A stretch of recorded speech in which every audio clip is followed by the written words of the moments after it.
कहानी को थोड़ा सा और आगे बढ़ाते हैं। तो पहले इन क्वेश्चंस को आप देखिए, इनको रजिस्टर पर नोट करिए और मुझे सबसे पहले आप इसके जवाब ग्रुप पर दीजिए, फिर वीडियो आगे बढ़ेगा। ठीक है ना? पहले इस काम को करना है आपको आज। अभी ये वाला काम पहले करना है। क्वेश्चन नोट करिए। अभी ये वाला नोट कर लिया? नोट करते चलो, रोक लो और नोट करते चलो।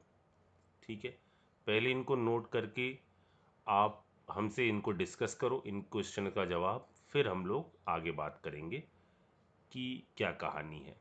ठीक है, इनके जवाब अभी मैं इस पे नहीं दे रहा हूँ, ठीक है ना, वरना ये वीडियो इसी में ही खर्च हो जाएगा इन सवालों करने में। ये तो अपन बोल के ही बता सकते हैं ना। ठीक है, तो इनको आप करिए, इनको अपन डिस्कस करते हैं, फिर आप आगे वीडियो देखना चालू करिए। अब मेरी बात सुनो, यहाँ पर जो मैं बात आपको अब सिखाने वाला हूँ, ये एक टेढ़ा सा कॉन्सेप्ट है इस हेलो फॉर्म रिएक्शन के अंदर। और वो टेढ़ा सा कॉन्सेप्ट क्या है मैं आपको बताऊं।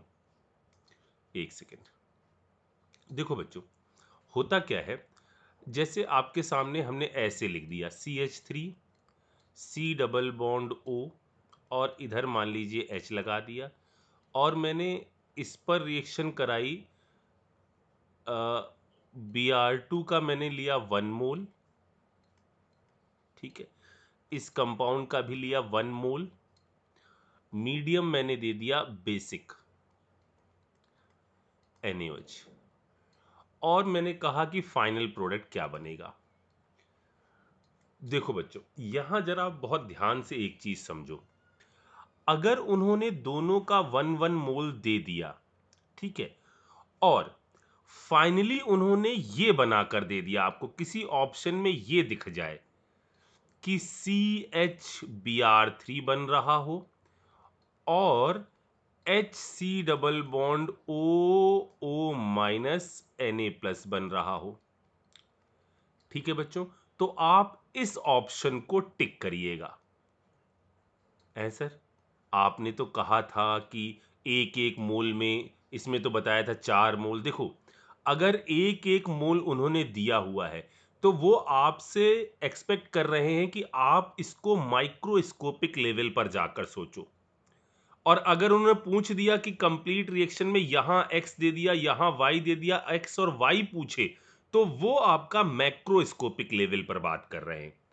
अगर 1 मोल दे दिया और किसी ऑप्शन में ये लिखा हुआ है, तो आप यहां पर इस रिएक्शन में यही एक खास बात है कि अगर 1 मोल दे दिया जाए और किसी ऑप्शन में ये बना हो बेसिक मीडियम में, तो आपको फाइनल प्रोडक्ट जो है वो ये लिखना है। अब मैं आपको बताता हूं कि कैसे। देखो, होता क्या है कि CH3 C double bond O और H, आपकी रिएक्शन हुई। हालांकि इसका हिंट आपको पहले मैंने दिया था एक बार, लेकिन फिर भी सुनो। NaOH के साथ रिएक्शन हुई, यहां पर बना CH2, इस पर आया negative C double bond OH, और ये आया Br का अगला मॉलिक्यूल, इस पर इसका हुआ अटैक, ये बाहर निकल गया। ठीक है, क्या बन गया? CH2, और इधर आ गया क्या? Br। इधर आ गया C डबल बॉन्ड O और H, ये आ गया। ठीक है, अब हो क्या सकता है? NaOH दो काम कर सकता है। या तो NaOH के पास अब दो रास्ते हैं, या तो वो लगातार इस पर अटैक करता रहे और चीजों को लेकर यहां आ जाए, क्योंकि इसके मॉलिक्यूल कितने हैं? N0 मॉलिक्यूल इसके हैं, N0 मॉलिक्यूल इसके भी मौजूद हैं। तो NaO ये भी खूब सारा लिया गया। तो NaOH के दो रास्ते हैं NaOH के पास, या तो वो इस पर जाकर अटैक करे या वो इस पर जाकर अटैक करे। देखो, अगर इस पर अटैक होता रहा तो लगातार अटैक के बाद ये पूरे का पूरा कन्वर्ट होकर यहां तक पहुंचेगा, और ये अटैक यदि इस पर होता रहा, इस वाले पर, तो रिएक्शन आगे बढ़ती जाएगी और फाइनली आप प्रोडक्ट पर पहुंच जाओगे। किस पर? CHBr3, जो हमने ऊपर लिखा है, और sodium salt of formic acid, इस पर पहुंच जाओगे। तो माइक्रोस्कोपिक लेवल पर रिएक्शन को देखने का मतलब यह होता है। सर, हमेशा ऐसा होता है? नहीं, इस रिएक्शन में ऐसा है। तो NaOH के पास यदि दो रास्ते हों तो आपको क्या लगता है वो किससे आपका ज्यादा आराम से H निकाल पाएगा? यहां वाली हाइड्रोजन को आप ज्यादा एसिडिक कह रहे हो या इस वाली हाइड्रोजन को आप ज्यादा एसिडिक कह रहे हो? तो जवाब आपका होगा कि सर ये वाली जो हाइड्रोजन यहां पर मौजूद है इधर, ये हाइड्रोजन अब पहले की तुलना में ज्यादा एसिडिक हो गई है, जिस कारण से NaOH बार बार इसी पर अटैक करेगा बच्चों, और एक एक मोल देने के बावजूद फाइनली आपको प्रोडक्ट जो बनाना होगा वो ये बनाना होगा। ये है इससे रिलेटेड पहली इंपॉर्टेंट बात। अब मैं बात करता हूं दूसरी इंपॉर्टेंट बात की। दूसरी इंपॉर्टेंट बात ये है कि अगर यहां पर इसकी बजाय दे दिया जाता ये कंपाउंड, जैसे मैंने मान लीजिए दे दिया होता CH3C डबल बॉन्ड O और इधर H, और अब की मैंने रिएक्शन कराई होती Br2 के साथ, और मीडियम जैसे मैंने पिछले एपिसोड में आपको बताया था, मीडियम मैंने ले लिया होता एसिडिक एक्वस। तो अभी आपने जस्ट इससे पहले वाले एपिसोड में देखा है कि इसके अंदर RDS कुछ और होती है। अब जरा देखना पहले क्या हुआ। पहले इसने बनाया इस टाइप का एक न्यूक्लियोफाइल।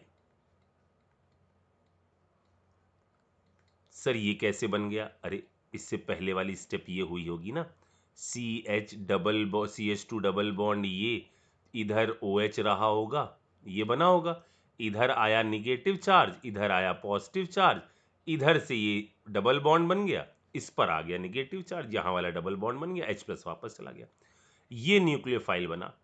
ये न्यूक्लियोफाइल जो बना उसमें RDS जो है वो RDS इसमें अभी हमने थोड़ी देर पहले आपको क्या बताई है, इस रिएक्शन में इस जगह पर जो इलेक्ट्रॉनिक डेंसिटी थी यानी जो न्यूक्लियोफाइल बना है उसका इस पर अटैक, ये जो है ये इसमें RDS होती है। जबकि इसके अंदर RDS क्या थी, ये शुरुआत की जो एसिड बेस रिएक्शन थी, वो रिएक्शन जो कैसी है एसिड बेस वाली, वो आपकी RDS थी। तो अब होता क्या है बच्चों, यहां पर अगर आपको कह दिया जाए कि इसका 1 मोल, इसका 1 मोल, और कहा जाए प्रोडक्ट बनाओ, ठीक, तो अब क्या होगा देखो, यहां पर CH2 एक Br लग जाएगा, ठीक है ना, यहां CH2 एक Br लग जाएगा। एक सेकंड, मैंने कुछ गड़बड़ कर दी क्या? यहां पर दो हैं, सबसे पहले H+ आया होगा, यहां दो क्यों आ गए?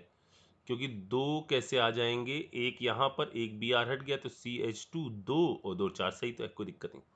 ये आ गया ये कंपाउंड, ठीक है। अब दोनों के एक एक मोल दिए हैं। अब मेरी बात सुनो फिर आपके पास फिर से Br2 के पास अब आगे की स्टेप होने के लिए फिर से दो रास्ते हैं, या तो H+ इससे आकर अटैक करे और इसकी इनॉल फॉर्म बनाए, यानी ऐसी CH, यहां इलेक्ट्रॉनिक डेंसिटी, इधर OH और इधर H, इधर Br, ये बने, या ये इसी पर ही H+ इसी पर अटैक करके इसकी इनॉल फॉर्म बनाए, CH2 डबल बॉन्ड ये, इधर OH और इधर H। तो होता क्या है बच्चों, ये जो X ग्रुप यहां पर मौजूद, अगर इस पूरे स्ट्रक्चर को देखो ना तो प्लेनर स्ट्रक्चर है। देखो CH Br, इधर है डबल बॉन्ड COH H, इधर क्या है इलेक्ट्रॉनिक डेंसिटी है, ठीक है। ये इलेक्ट्रॉनिक डेंसिटी जितनी ज्यादा होगी उतना ये बेटर न्यूक्लियोफाइल होगा, जितनी ज्यादा ये निगेटिव चार्ज होगा इसके इर्द गिर्द उतना ये अपने तरफ लेकर आगे Br पर अच्छी तरह से अटैक करेगा। यहां पर देखो इधर भी यही सिचुएशन है, H H, इधर C डबल बॉन्ड O, इधर OH और इधर H, यहां पर ये इलेक्ट्रॉनिक डेंसिटी है। अब आपको क्या लगता है दोनों में इलेक्ट्रॉनिक डेंसिटी कहां ज्यादा अच्छी है? जहां इलेक्ट्रॉनिक डेंसिटी ज्यादा अच्छी होगी वो बेटर न्यूक्लियोफाइल होगा और Br2 उसी से अटैक करने जाएगा। तो यहां चूंकि एक Br लग चुका है और हम सब जानते हैं कि Br का हैलोजन का इंडक्टिव इफेक्ट ज्यादा होता है, तो ये इस इलेक्ट्रॉनिक डेंसिटी को कम कर देगा, जिससे जब Br2 मुंह देखेगा कि हम किसके साथ अटैक करें, इसको अपना न्यूक्लियोफाइल बनाएं या अपना अटैक के लिए इसको हम एज ए न्यूक्लियोफाइल चुने, मतलब इसको हम इनॉल फॉर्म में कन्वर्ट जैसे किया है, फिर यहां पर जाकर जुड़ें या यहां पर ही एक और Br लगा दें। तो इसको इलेक्ट्रॉनिक डेंसिटी कहां ज्यादा अच्छी दिखाई देती है, इस जगह पर, जिस कारण से जो Br है वो बार बार अटैक इस पर करता जाएगा और रिएक्शन को यहां पर लाकर रोक देगा। ये इस पर अटैक नहीं करेगा। क्यों नहीं करेगा, समझ में आया? क्योंकि एक हैलोजन जुड़ने से वो इलेक्ट्रॉनिक डेंसिटी को क्या कर देता है बच्चों, कम कर देता है। ठीक, इसका मतलब अगर एक एक मोल दिया जाए, अगर एक एक मोल आपका हैलोजन दिए जाएं और वो रिएक्शन करवाई जाए Br2 एसिडिक मीडियम में, इसका एक मोल है, इसका भी एक मोल है, अगर रिएक्शन कराई जाए एसिडिक मीडियम में, तो आपको बच्चों फाइनल प्रोडक्ट बनाना है ये। क्यों बनाना है, समझ में आया? C डबल बॉन्ड OH, मतलब रिएक्शन एक स्टेप बाद रोक देनी है। आ रही बात समझ? यहां पर इधर जरा देखो, अगर आपका Br2 दिया हुआ है 1 मोल और मीडियम दे दिया गया बेसिक, तो भले ही 1 मोल दिया जाए, आपको फाइनल प्रोडक्ट में यदि ये किसी ऑप्शन में दिख रहा है तो आपको यही प्रोडक्ट बनाना होगा, जो भी Na+ या K+ लिया गया होगा। ये बहुत इंपॉर्टेंट चीज है बच्चों, इसको दिमाग में सेट कर लीजिएगा, ठीक है ना, ये इंपॉर्टेंट है। तो इस तरह से अपनी हेलो फॉर्म की कहानी भी आज की डेट में निपट गई। इनमें जरा देखूं मैं कि कुछ ही क्वेश्चन में आपको डाउट आ सकता, क्या इसमें तो मुझे नहीं लगता डाउट आया होगा, इसमें भी मुझे नहीं लगता है इसमें डाउट आया होगा क्या। चलो देखते हैं इसको, आप क्या बता रहे हो, ऊपर वाला चेक कर लें जरा सा। ए का स्ट्रक्चर बनाना है, चलो जरा देखें। यहां इस कंपाउंड के अंदर आप DU निकालो, कितने डिग्री ऑफ अनसेचुरेशन आ रहे हैं, ठीक है। ये कंपाउंड Na के साथ टेस्ट दे रहा है, NaOI के साथ टेस्ट दे रहा है, Br2 के साथ पॉजिटिव टेस्ट दे रहा है और ये बना रहा है, ठीक है। इसके अंदर यानी ये आपका अनसेचुरेशन कितने होने चाहिए, 20-22 यानी 10 हैं कार्बन, यानी हाइड्रोजन फुल होने के लिए कितने चाहिए, इसका 2 गुना 22 में से 10 यानी 12 घटे यानी 10 आया, 10 यानी 5 अनसेचुरेशन है, 5 अनसेचुरेशन है। तो 4 से ज़्यादा यदि अनसेचुरेशन होते हैं तो जनरली वहाँ पर क्या चीज़ मौजूद रहती है, एक बेंजीन रिंग मौजूद रहती है। तो बेंजीन में कितने अनसेचुरेशन खर्च हो गए, 4, एक अनसेचुरेशन और है, और वो यहाँ से समझ में भी आ रहा है कि पॉजिटिव टेस्ट Br2 के साथ है, ठीक है। चलो मैं देखता हूँ यहाँ क्या बना सकता हूँ। एक मैंने कार्बन कार्बन का डबल बॉन्ड बना दिया, अनसेचुरेशन खत्म हो गए सारे, कार्बन कितने खत्म हुए, 6, 7, 8 दो और बचे हैं, एक और एक ऑक्सीजन बचा हुआ है। अगर मैं यहां पर OH लगा दूं,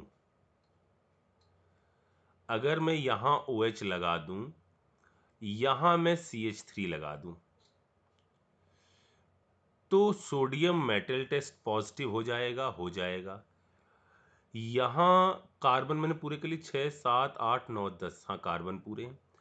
NaOI बिल्कुल एल्कोहल है, ऑक्सीडाइज होकर ये आपका बना लेगा कार्बोनिल कंपाउंड, इनडायरेक्टली यहाँ पर ये ग्रुप भी मौजूद है, ठीक है। ये भी सेटिस्फाई हो गया, ये भी सेटिस्फाई हो गया।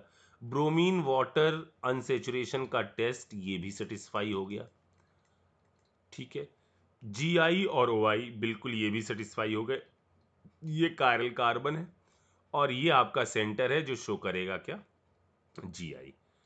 तो अगर आपने ये जवाब दिया होगा तो आप बिल्कुल बिल्कुल बिल्कुल सही हो। ठीक है, अब ये सब अपन ग्रुप पे डिस्कस करेंगे, देखते हैं क्या डाउट आता है। ठीक है बच्चों, चलिए।